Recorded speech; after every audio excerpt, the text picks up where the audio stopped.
The start of school brings many changes for families. The buying of new clothing and school supplies, making mealtime and bedtime schedules, organizing carpools, etc. We suddenly find ourselves very busy with planning for the upcoming 9 months because our family is evolving. We seem to be a year older, no matter when our actual birthdays are.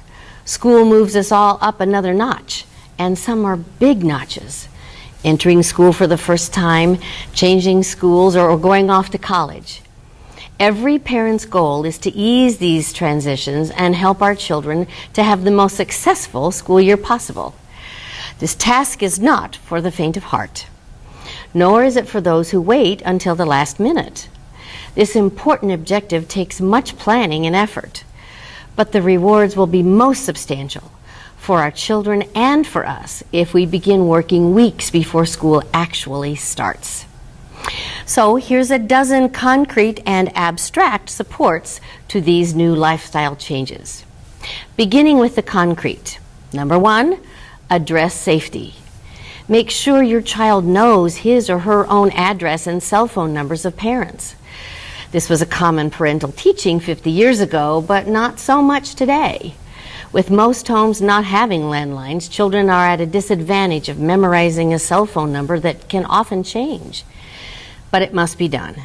Your child needs to know how he or she could reach you in case of an emergency. Discuss and practice walking and bicycle safety. Never assume what your child knows. Ask, talk, and instruct. Number 2, have children set their own alarm clocks. Children should begin to do this when they are in first grade. Yes, first grade. Now this will require much teaching and practicing with your child. You don't just throw them to the wolves and say, take care of it, kid. You take them shopping and have them pick out a Hello Kitty or Superman clock and then teach them how to set it, how to turn it off, everything they will need to know to accept this responsibility. Start practicing days before school starts. You may need to remind them to set it each night, but gradually wean away from that by asking before bed, what things do you need to do before you hop into bed?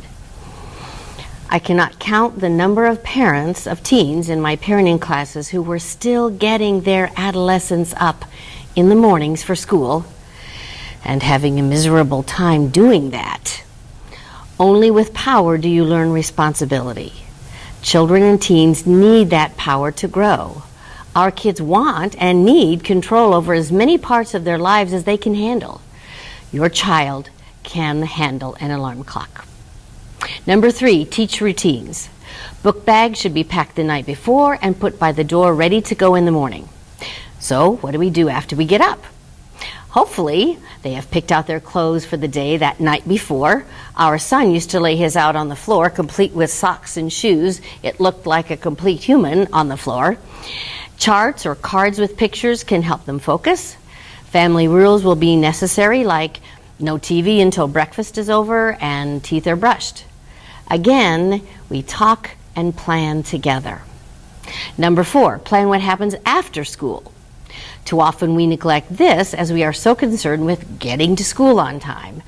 Where does the child go after school? With whom? What are the after-school rules? 5, establish homework times and places. Will each member have his own place or area to work, or is it a shared area? When is the best time for each to do their homework? Right after school or later? Number 6, designate places by the door or some convenient place and a constant place that can hold book bags, shoes, or any other necessary items. You could even design an in-box and an out-box area for papers and notebooks that parents must sign and then can put in the out-box for the child to take the next morning. This puts more responsibility on the child, right where it belongs. Always take time for training. And here are some not so concrete supports as well. Number 1, make an effort to have dinner together. Even if that time is fluid due to changing schedules, make dinner a priority. Some days you may need to eat dinner at 4:30 or in shifts, but make it happen. Number 2, talk with your child, often and much while you eat. Later in the evening or before bed, ask open-ended questions such like, what's the best thing about going back to school? What's the hardest? What would be most helpful to you for a successful school year? Number 3, listen a lot. Don't minimize their school fears and concerns. They are real and important to your child.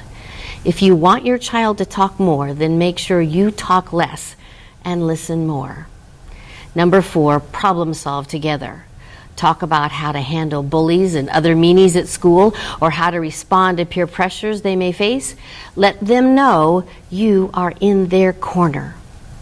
Number 5, keep the soil fertile. This refers to your parental attitude. We need to be approachable as problems may arise.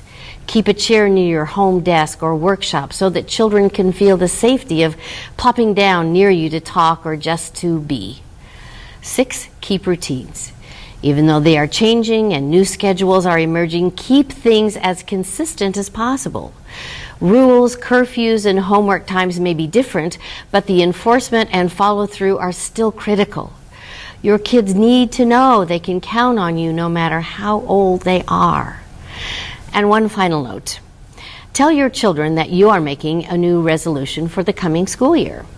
You, the parent, will not nag about homework at any time. As your children begin to gleefully beam, continue to say that their homework will be their responsibility and that they will experience any consequences for their homework choices. If you have done well the 12 supports previously outlined here, then this no-nag policy will naturally follow.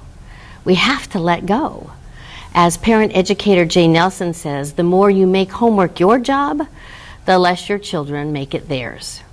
They won't need to take responsibility if we do. And don't forget to celebrate those well-done homework papers. Display them on the refrigerator, pin them on the curtains, anywhere they can be noticed and appreciated. And have a great school year.